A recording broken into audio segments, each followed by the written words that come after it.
اپنی نسل کو برتر اور دوسروں کو کمتر سمجھنا، جمہوریت اور برابری کی اہمیت کم ہو جانا، امیگرینٹس کے ساتھ بدسلوکی اور اپنی تہذیب کے تحفظ کے نام پر تشدد اور نفرت پھیلانا، یہ سب کچھ عام طور پر ایسے معاشروں میں بڑھنے لگتا ہے جہاں فار رائٹ یعنی انتہائی دائیں بازو کی سیاست پھل پھول رہی ہوتی ہے، اور انسانی حقوق کی کئی تنظیمیں وارن کر رہی ہیں کہ آہستہ آہستہ اس قسم کا رجحان یورپ بھر میں بڑھ رہا ہے۔ تو اگر آپ بھی یورپ کا رخ کرنے کے بارے میں غور کر رہے ہیں تو پہلے یہ جان لیجئے کہ یورپ میں کس قسم کی سیاسی اور سماجی تبدیلیاں آ رہی ہیں۔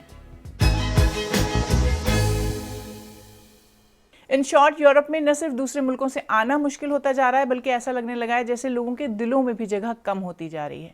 جیسے فرانس کی مثال لے لیجئے، یورپ کے ان چند ممالک میں سے ایک ہے فرانس جہاں فار رائٹ نہ صرف مقبول ہو رہا ہے بلکہ یہاں امیگرنٹس کے خلاف تشدد کے واقعات میں بھی اضافہ ہو رہا ہے۔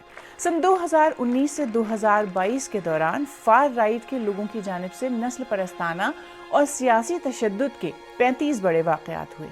چند ماہ قبل فرانس کے 2 اہم سیاستدانوں نے اپنے ایک مشترکہ انٹرویو میں خبردار کیا تھا کہ فرانس 1930 کے بعد سے اپنے سب سے بڑے جمہوری بحران سے گزر رہا ہے۔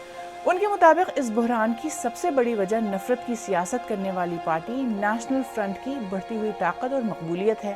ماہرین کے مطابق انتہا پسند پارٹیوں کی سپورٹ بڑھنے کی وجہ ملک کے معاشی حالات اور اینٹی امیگرنٹ بیانیہ ہیں۔ اور دیکھیں، کہیں بھی جب مہنگائی اور بے روزگاری میں اضافہ ہوتا ہے تو امیگرنٹس اکثر مقامی لوگوں کی آنکھوں میں کھٹکنے لگتے ہیں۔ گزشتہ برس جون میں پولیس کے ہاتھوں ایک الجیرین نوجوان کی ہلاکت کے بعد فسادات پھوٹ پڑے تھے جنہوں نے ملک کو مزید تقسیم کر دیا تھا۔ پیرس جیسے بڑے شہروں اور اس کے اطراف میں رہنے والے مسلمان اور دوسرے امیگرنٹس اپنے آپ کو غیر محفوظ سمجھنے لگے ہیں۔ دہشت گردی کے کئی بڑے واقعات نے بھی نیشنل فرنٹ کی انتہا پسندانہ سوچ کو پھیلنے میں مدد کی ہے۔ جریدے چارلی ہیبڈو پر حملہ ہو یا نیس میں ٹرک سے 80 سے زیادہ افراد کو کچل کر ہلاک کرنے کا واقعہ، یہ سب واقعات نیشنل فرنٹ جیسی اینٹی امیگرنٹ جماعتوں کے لیے فائدہ مند ثابت ہوئے جن کی ذمہ داری آئس نے قبول کی تھی۔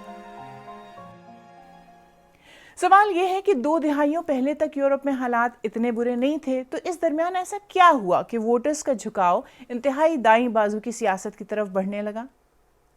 یہ انتہائی دائیں بازی کی جو سیاسی جماعتیں ہیں وہ عوام کو یہ باور کرانے کی کوشش کر رہی ہے کہ ملک کے اندر جو بے روزگاری ہے وہ اس کی جو بنیادی وجہ یہاں کے جو مہاجرین ہیں کیونکہ انہوں نے وہاں پہ روزگار کے اہم مواقع پہ قبضہ کیا ہوا ہے۔ دوسری یہ جو بات ہے وہ جو یہ کر رہے ہیں ان کا یہ کہنا ہے کہ مہاجرین کی وجہ سے ہمارے یورپین کلچر کو خطرہ ہے، کیونکہ جب یہ مہاجرین یہاں پہ آتے ہیں تو بجائے اس کے کہ یہ یورپین کلچر کو اڈاپٹ کریں، یہ اپنا کلچر ہمارے اوپر امپوز کر رہے۔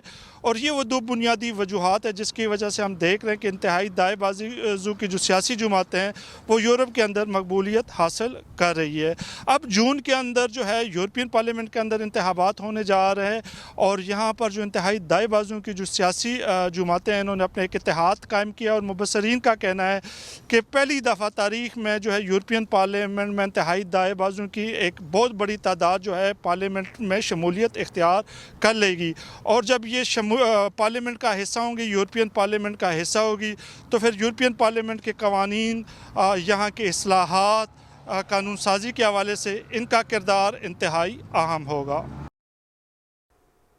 فرانس میں ہی نہیں، مشرق، مغرب، شمال، جنوب، یورپ کے طول و عرض میں انتہائی دائیں بازو کی جماعتیں زور پکڑ رہی ہیں۔ دوسری جنگ عظیم کے بعد سمجھا جانے لگا تھا کہ یورپ میں اب فار رائٹ یا پاپولسٹ پارٹیوں کا دور ختم ہو گیا ہے، لیکن اب آہستہ آہستہ یہ نقشہ بدل رہا ہے۔ Netherlands, France, Germany, Italy, Hungary, list کافی لمبی ہوتی جا رہی ہے۔ فرانس میں تو فار رائٹ کی جماعت نیشنل فرنٹ کی میرین لی پین نے گزشتہ صدارتی انتخابات میں 40% سے زیادہ ووٹ حاصل کیے تھے۔ اٹلی میں دائیں بازو کی جماعت بردرز آف اٹلی کی سربراہ جورجیا میلونی تو اب ملک کی وزیر اعظم ہیں۔ ان کی جماعت نے انتخابات میں 26% ووٹ حاصل کیے تھے۔ نیدرلینڈز کی مثال لے لیں، گیرٹ ویلڈرز کی فریڈم پارٹی نے نیدرلینڈز کے ایوان نمائندگان میں 23.5% ووٹ حاصل کیے، جو کہ ایک بہت بڑی کامیابی ہے۔ لیکن سب سے زیادہ ڈر یورپ میں جرمنی کے فار رائٹ کی طرف نئے جھکاؤ سے ہے۔ جرمنی ایک ایسا ملک ہے جس نے دوسری جنگ عظیم کے بعد انتہائی دائیں بازو کی سیاست کو بالکل دفن کر دیا تھا۔ یورپ میں تبدیل ہوتی ہے صورتحال خاص طور پر ان لوگوں کے لیے اچھی خبر نہیں ہے جو بہتر مستقبل کے لیے یورپ کا رخ کرتے ہیں، یعنی مائیگرنٹس۔ فرانس میں پہلے سے ہی مسلمانوں اور مہاجرین کے لیے کافی مشکلات کا سامنا کرنا پڑا ہے پچھلے کئی سالوں سے، اور اگر میرین لے پین یا ان کی پارٹی حکومت میں آ گئی تو مزید مہاجرین اور مسلمانوں کے لیے مزید مشکلات آئیں گی۔ For example, maybe we'll increase the immigration restriction and maybe increase limited access to social service such as like health care or education. اس کے علاوہ ان کو یہاں پر مختلف قسم کی جابز اور جو مختلف قسم کی جو آفیشیل عہدے ہیں ان کو حاصل کرنے میں مشکلات کا سامنا کرنا پڑ سکتا ہے۔ تو یہاں جو اس وقت قومیت پرستی سر ابھار رہی ہے، سیاسی جماعتیں پورے یورپ میں جس طرح ایک ٹرینڈ آ رہا ہے، تو اس سے اس کلچر کو خطرہ ہوگا۔ اس کی جو ریاست کے جو اصول ہیں، ایگالیتے، فراترنیتے، لبرتے، ان کو خطرہ ہوگا۔ تو اس کے لیے، اس سے نپٹنے کے لیے فرانس کی تمام سیاسی جماعتوں کو لایعمل طے کرنا چاہیے۔ یورپ میں مائیگرنٹس کی آبادی کوئی چھوٹی موٹی نہیں ہے۔ پاکستان سمیت پوری دنیا سے ہر سال لاکھوں افراد یورپ کا رخ اللیگلی بھی کرتے ہیں۔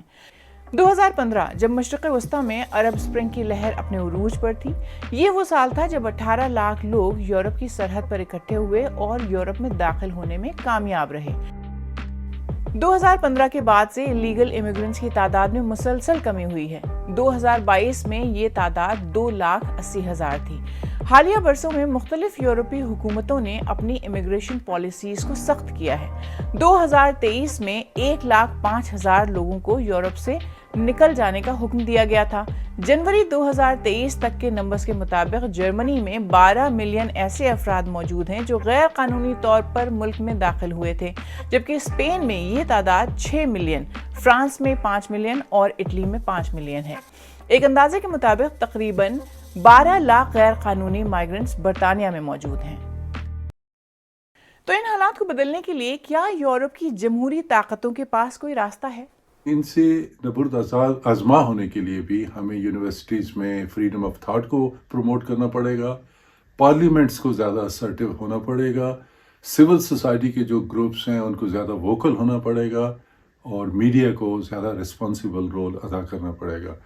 تو بہت سیاسی پارٹیز جو ہیں، برٹن ہو، فرانس ہو، اسکینڈینیویا ہو، امریکہ ہو، تو ایسی سیاسی پارٹیز جو ہیں وہ دوسری لانگ ٹرم سیاسی پارٹیز کے لیے بھی خطرہ ہیں، اور ان کو کاؤنٹر کرنے کے لیے ایک ایسی اسٹریٹجی بنانی چاہیے جو کہ مختلف طریقوں سے اس مانسٹر کو، اس افریت کو ہینڈل کر سکے، اور اس کو صرف جمہوریت یا پارلیمنٹ تک محدود نہ کیا جائے۔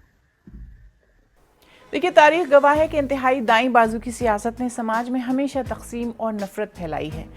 اس قسم کی سیاست کے نتیجے میں عالمی جنگ یورپ ہی نہیں بلکہ ساری دنیا کو متاثر کر چکی ہے۔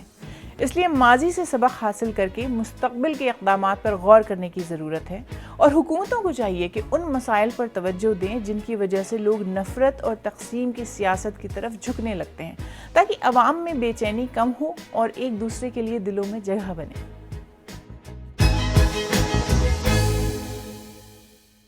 تو آپ کو آج کا پروگرام اچھا لگا تو اپنے دوستوں کے ساتھ بھی شیئر کیجیے، اور یہاں بیل آئیکن پر کلک کر کے ہمیں سبسکرائب کیجیے۔ سیربین کی اور بھی قسطیں آپ دیکھ سکتے ہیں، یہاں کلک کر کے مزید قسطوں کے لیے آپ ہمیں سرچ بھی کر سکتے ہیں۔